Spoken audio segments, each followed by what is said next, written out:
अथ कार्तिक महात्म्य 30वां अध्याय। भगवान श्री कृष्णचंद्र जी महाराज ने कहा, हे प्रिय, नारद जी के वचन सुनकर महाराज पृथु बड़े विस्मित हुए।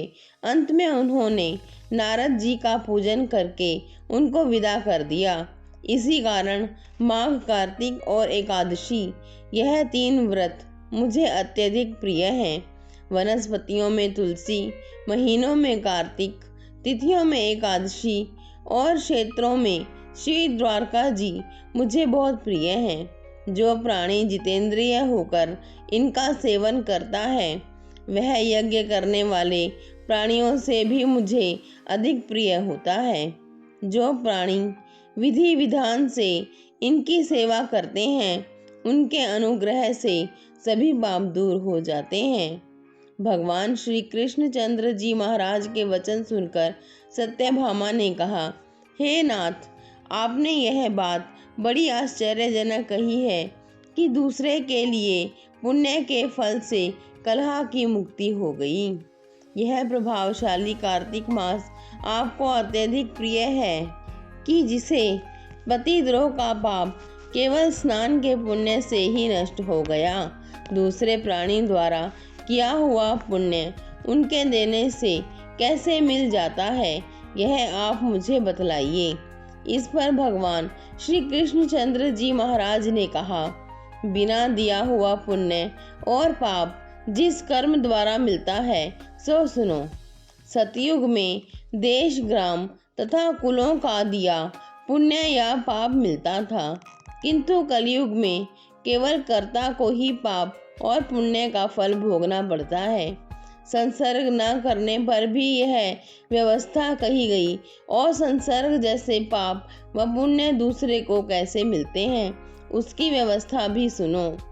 पढ़ाना, यज्ञ कराना और एक साथ भोजन करने से पाप पुण्य का आधा फल मिलता है।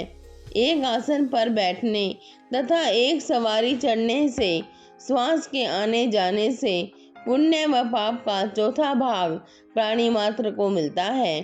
स्पर्श करने, भोजन करने और दूसरे की स्तुति करने से पुण्य और पाप का 6वां भाग मिलता है। दर्शन करने, सुनने तथा ध्यान करने से मनुष्य को पुण्य और पाप का 10वां अंश मिलता है। दूसरे की निंदा, चुगली और धिक्कार करने से उसका 100वां भाग मिलता है। पुण्य करने वाले मनुष्यों की जो कोई सेवा करता है, वह सेवा का भाग लेता है और अपना पुण्य उसे देता है। स्त्री, नौकर और शिष्य के अतिरिक्त जो मनुष्य दूसरे से सेवा करवाकर उसको पैसा नहीं देते, तो वह सेवक उसके पुण्य का भागी होता है। पंक्ति में बैठे हुए भोजन करने वालों की पत्तल जो व्यक्ति लांघता है, वह उसको जिसकी की पत्तल उसने लांघी है, अपने पुण्य का 6वां भाग देता है। स्नान तथा ध्यान आदि करते हुए मनुष्य से जो व्यक्ति बातचीत करता है या उसे स्पर्श करता है, वह अपने पुण्य का 6वां भाग उसे दे डालता है। जो मनुष्य धर्म के कार्य के लिए दूसरों के लिए धन मांगता है, वह पुण्य का भागी होता है। ठीक उसी प्रकार जिस प्रकार दान करने वाला पुण्य का भागी होता है। जो मनुष्य धर्म का उपदेश करता है, पश्चात से श्रोता से याचना करता है, वह अपने पुण्य का 6वां भाग उसे देता है। जो मनुष्य दूसरों का धन चुराकर उससे धर्म करता है, वह चोरी के पाप का फल भोगता है और शीघ्र ही निर्धन हो जाता है। और जितना धन चुराता है, वह पुण्य का भागी होता है। बिना ऋण के उतरे जो मनुष्य मर जाते हैं, उनको ऋण देने वाले सज्जन पुण्य के भागी होते हैं।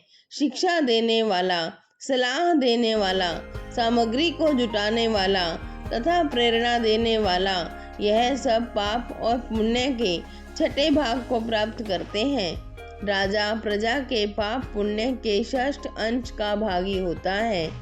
गुरु शिष्यों का, पति पत्नी का, पिता पुत्र का, स्त्री पति के किए हुए पुण्य का छठा भाग पाती है। पति को प्रसन्न रखने वाली आज्ञाकारिणी स्त्री पति के किए हुए पुण्य का आधा हिस्सा लेती है। जो पुण्य आत्मा पराये लोगों को दान करता है वह उनके पुण्य का छठा भाग प्राप्त करता है। जीविका देने वाला मनुष्य जीविका ग्रहण करने वाले मनुष्य के पुण्य के छठवें भाग को प्राप्त करता है। इस प्रकार दूसरों के किए हुए पुण्य अथवा पाप बिना देने के भी दूसरों को मिल सकते हैं, किंतु यह नियम जो कि मैंने बतलाए हैं कलयुग में लागू नहीं होते।